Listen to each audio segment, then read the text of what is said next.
Pedangdut Lesti Kejora hadir memberikan kesaksian dalam sidang uji material Undang-Undang Hak Cipta Nomor 28 Tahun 2014 di Mahkamah Konstitusi pada Selasa 22 Juli 2025.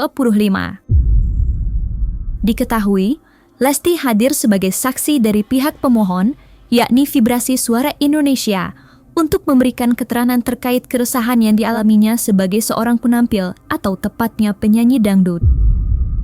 Ya, terdapat beberapa poin penting yang disampaikan oleh istri Rizky Bilar itu, termasuk memberikan keterangan terkait permasalahan yang dialaminya, yakni laporan dugaan pelanggaran hak cipta oleh pencipta lagu Yoni Dores. Lesti tampak menahan tangis saat menyampaikan poin-poin tersebut di hadapan Majelis Hakim Mahkamah Konstitusi. Dengan suara bergetar, Lesti pun memberanikan diri untuk meminta perlindungan hukum sebagai seorang penyanyi yang kini dilaporkan oleh pencipta lagu. Untuk mengetahui poin-poin yang disampaikan oleh Lesti secara utuh dan menyeluruh, serta respon dari pihak Yoni Dores, maka inilah 5 poin penting yang disampaikan Lesti Kejora dalam uji materi Undang-Undang Hak Cipta di Mahkamah Konstitusi versi Cumi Top 5.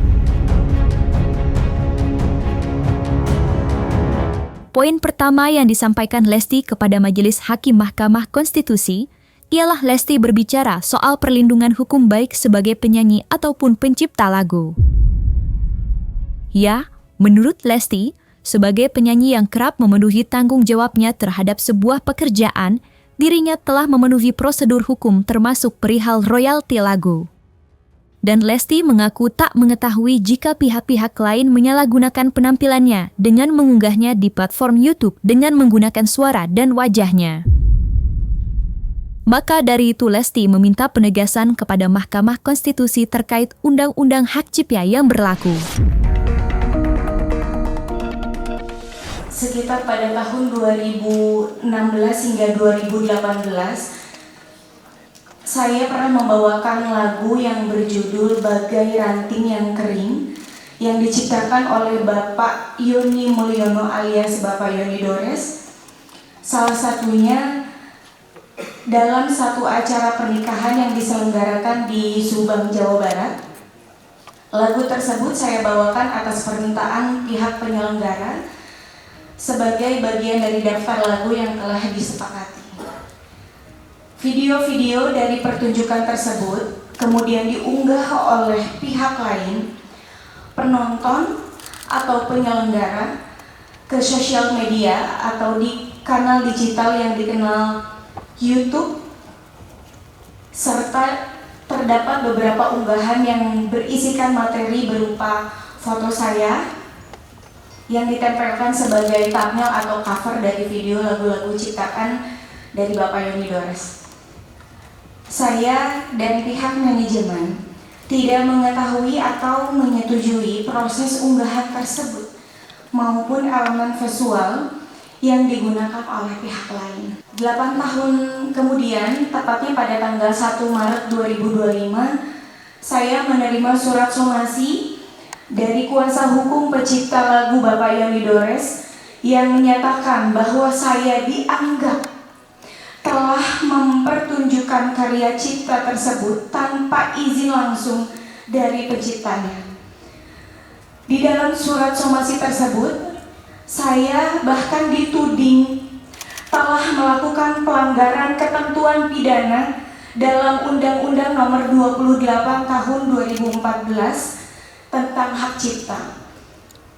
Tidak berhenti sampai di situ, pada tanggal 18 Mei 2025, saya mendapatkan informasi bahwa Bapak Yoni Dores secara resmi telah membuat laporan polisi terhadap diri saya ke Polda Metro Jaya dengan tuduhan melakukan pelanggaran hak cipta atas penggunaan lagu ciptaannya tanpa izin.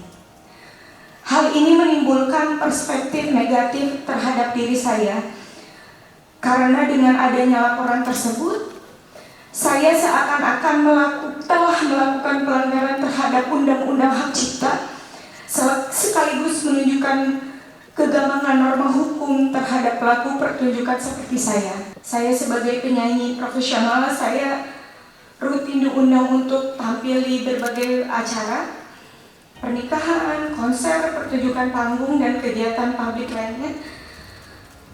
Dalam praktiknya, daftar lagu yang saya bawakan selalu disusun atas permintaan dari klien atau pihak penyelenggara acara.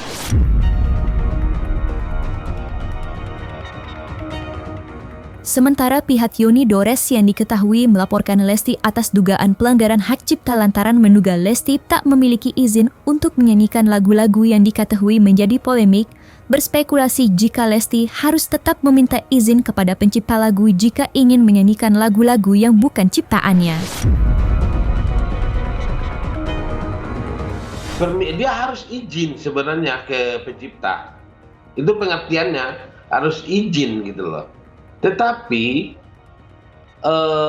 karena belum tersosialisasikan undang-undang tersebut, jadi akhirnya ambigu.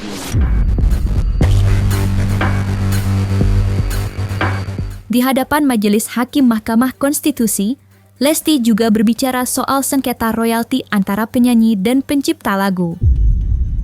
Ya, sebagai penyanyi yang berada di bawah kepengurusan manajemen, Lesti mengaku tak memiliki akses lebih untuk mengetahui perihal royalti. Sebagai penyanyi, Lesti hanya menjalankan tugasnya yang telah disepakati oleh pihak yang mengundangnya untuk memberikan jasa tampil. Pentingnya untuk saya tegaskan bahwa saya tidak pernah mengurus langsung perizinan atau pembayaran royalti atas lagu-lagu yang dibawakan, karena saya sebagai penyanyi profesional, saya hanya menjalankan tugas untuk memberikan jasa tampil atau pertunjukan sesuai kesepakatan dengan pihak yang mengundang saya. Sebagai penyanyi, saya tidak memiliki akses maupun kapasitas untuk mengetahui variabel-variabel komersil yang menjadi dasar perhitungan royalti seperti jumlah penonton, harga tiket, atau skala dan kategori acara sebagai yang dipersyaratkan dalam sistem lisensi yang berlaku menurut peraturan perundang-undangan. Lesti juga terlihat berbicara soal kekaburan norma dalam Undang-Undang Hak Cipta yang menyebabkan para pelaku pertunjukan, termasuk dirinya sendiri, rentan dikriminalisasi. Sebagai penyanyi yang hanya menjalankan tugasnya sebagai pelaku pertunjukan, Lesti merasa bingung mengapa dirinya dapat dituduh melanggar hukum pidana karena hanya membawakan lagu populer. Somasi yang saya terima disertakan laporan pidana yang dibuat oleh pencipta lagu merupakan bentuk nyata dari kekaburan norma dan ketidakseimbangan posisi hukum antara pencipta lagu dan pelaku pertunjukan. Hal ini memperlihatkan betapa lemahnya perlindungan terhadap hak terkait, khususnya bagi pelaku pertunjukan seperti saya, yang sebenarnya hanya bekerja sebagai profesional berdasarkan kontrak kerja dengan penyelenggara acara. Jika penyanyi yang hanya menjalankan tugasnya sebagai pelaku pertunjukan dapat dituduh melanggar hukum pidana hanya karena membawakan lagu populer, maka praktik ini menciptakan kebiasaan buruk bagi dunia pertunjukan dan industri hiburan nasional. Lesti secara terang-terangan meminta perlindungan hukum kepada Majelis Hakim Mahkamah Konstitusi atas kasus dugaan pelanggaran hak cipta yang dilaporkan oleh Yoni Dores. Ya, menurut Lesti saat ini kasusnya bak menggantung, karena hingga saat ini dirinya belum mendapatkan kejelasan lebih lanjut atas proses kasus tersebut. Izin Yang Mulia, saya masih digantung sebagai terlapor dan itu sangat berdampak negatif sekali kepada saya selaku. Ini tambahan ya? Betul Pak, ini tambahan izin sekali Pak. Saya juga ingin kejelasan. Di media saya mendengar bahwa saya akan dihadirkan sebagai saksi atau dipanggil atas pelanggaran hak cipta, tapi sampai detik ini belum ada kejelasan. Jadi saya mohon sekali bantuannya untuk kasus saya ini terkhusus. Terima kasih. Sementara Yoni Dores melalui kuasa hukumnya Ilham Suwardi menanggapi jika proses hukum telah diserahkan ke pihak yang berwajib. Kok kita yang menggantung? Kita bukan menggantung. Apa yang kita gantung? Kita sebenarnya menjalankan berjalan di rule-nya gitu loh. Rule-nya harus seperti itu sebelum ada titik komunikasi atau etikat baik atau titik damai dari pelapor dan terlapor, ya itu pasti akan tetap berjalan. Nggak bisa dihentikan dengan sendirinya gitu loh. Masa kami yang melapor harus kami hentikan sendiri tanpa ada komunikasi dengan pihak terlapor? Itu kerja apaan tuh?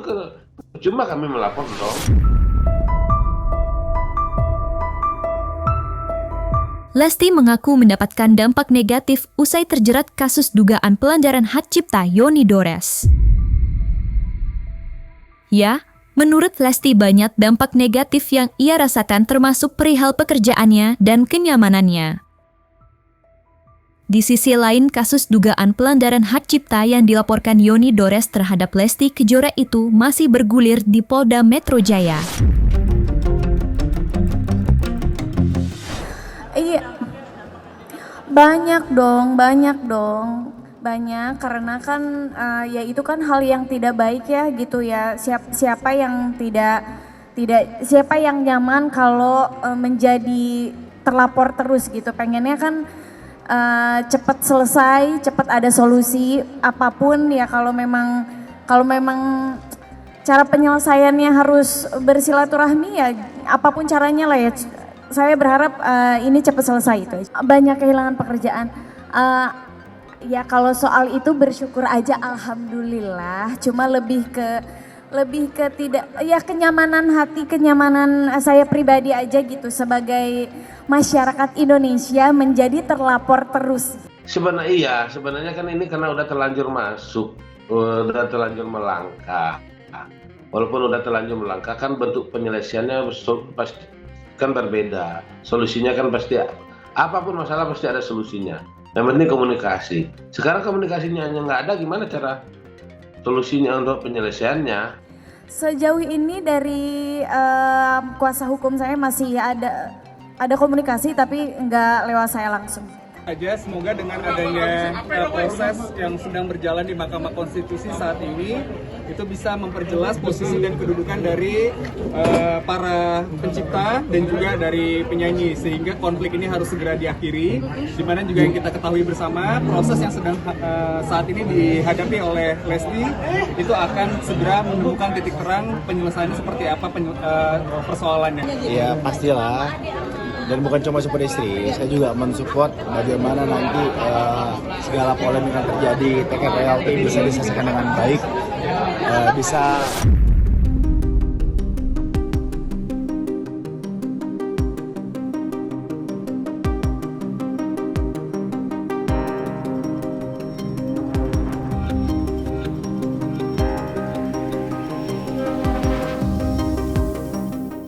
Nah, selesai sudah. Cumi Lovers, jangan lupa untuk like, subscribe, dan juga share channel YouTube Cumi Cumi.